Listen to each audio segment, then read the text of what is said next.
In the now 2 years of war in Ukraine, an estimated 500,000 people have been killed and 6 million more displaced. Yaroslav Trofimov is chief foreign correspondent for the Wall Street Journal. He's also Ukrainian. He sat down with Imtiaz Tayeb to talk about his new book. Our enemies will vanish like dew in the sun, is a line from the Ukrainian national anthem, composed in 1862, a time when the Russian Empire denied the existence of Ukrainian people, just as Russian President Vladimir Putin does today. It's inspired the title of the new book by the Wall Street Journal's chief foreign affairs correspondent, Yaroslav Trofimov, who we met in London, which is being called the definitive eyewitness account of the first year of Russia's invasion of Ukraine. I think it was the third day of the war when Zelensky came out of his palace and recorded this video saying, "We are all here, we're not fleeing anywhere." And that motivated very many Ukrainians to pick up arms and fight. And rallied support for Ukraine at a time when Western leaders and intelligence officials expected the Ukrainian military to collapse in a matter of days. If you look at all the conflicts we've had to cover, I don't recall any other that had this moral clarity. Here, it was a clear-cut case of a country that hadn't done anything to Russia, hadn't done anything to provoke this war. There were good guys and bad guys. Exactly. For Trofimov, despite his many years covering wars around the world, this was the most personal.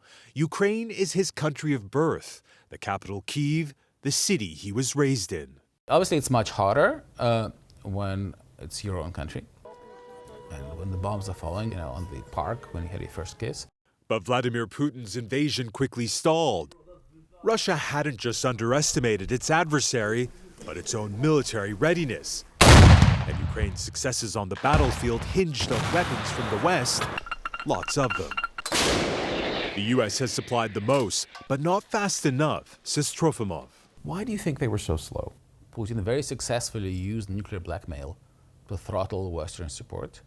And by playing for time and winning time, he also exploited the political calendar in the West. The Republicans in Congress have stopped the military aid for Ukraine for now, and Russia again is on the offensive. Still, Ukrainians remain determined to keep fighting, despite the staggering losses. The cream of the Ukrainian society joined the fight to protect the country. And very many of these soldiers, unfortunately, have been killed. Russia, on the other hand, emptied its prisons. The Kremlin has sent tens of thousands of Russian fighters, many convicted murderers and rapists, to front lines with promises of freedom. You close with this thought that a long and grueling fight is ahead. People talk about peace talks, people talk about some sort of prospects of negotiated solutions, but you cannot negotiate your own extinction. For CBS Saturday Morning, Imtiaz Tayeb, London.